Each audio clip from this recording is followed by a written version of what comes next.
Welcome into the latest edition of Inside the Atlantic 10. I'm your host, Jordan Cornette. We're a month into an already exciting season here. There have been some big wins in conference. There's been some surprising losses in this non-conference slate. So now looming large on the horizon, the commencement of conference play. Let's talk about it. To achieve optimum analysis, we welcome in Vin Parise, our Atlantic 10 insider. He's going to chop it up with me a bit here. So let's start with the newest member of the Atlantic 10, the Davidson Wildcats. They're 7-1 with their lone loss coming to North Carolina on the road. This team's second in the nation in scoring, fourth nationally in assists. They're a true machine offensively. Tell me how real of a threat you see these guys come conference play.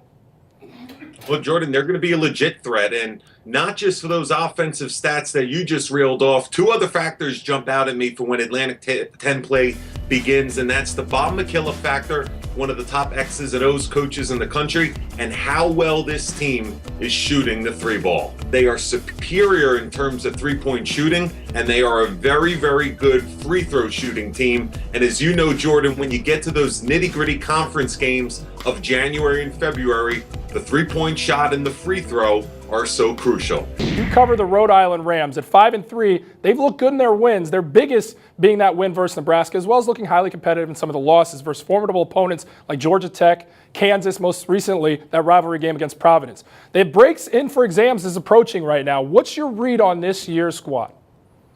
I'll tell you, I think they're going to overachieve. They were picked middle of the pack, 6th place for the Atlantic 10.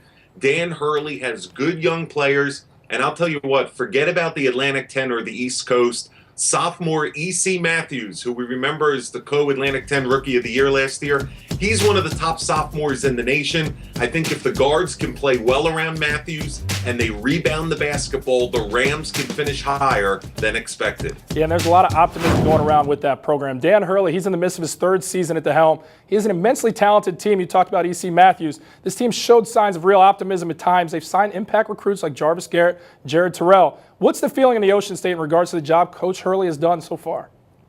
A great question, Jordan. I'll tell you what, seeing the Rhodey fans last night at the Dunkin' Donuts Center entering Providence territory, they are the most juiced up that they have been in years. When you think about 2.5 years ago, Dan Hurley inherited 7-24, and for him to get the buzz back this quick, for people to be talking about a possible postseason berth in the very near future, and the fact that his best players are freshmen and sophomores shows you this program is in great hands. Great stuff. That concludes our time with the VP, Vin Parise. Thanks for the time, my man.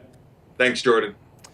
Some news and notes before I bid adieu. Davidson's Tyler Kalinowski named Player of the Week. He finished the week averaging 22 points, 6 rebounds, 4 assists per game while shooting a whopping 65% from the field, 70% from behind the three-point line. St. Bonaventure's Jalen Adams, he's named Rookie of the Week. Second straight time he's won this one. Adams averaged 16 points, 2.5 rebounds, 2.5 assists, 2.5 steals, going 2-0 this week for the Bonnies. That's a surprise team to look out for. And finally, Dayton's Allie Malott named Women's Player of the Week. She averaged 19 points per game and 9 rebounds a game over 2 wins during the week for Dayton. That concludes Inside the Atlantic 10. For more in-depth coverage of the Atlantic 10, keep it locked here on the Digital Tip with CampusInsiders.com.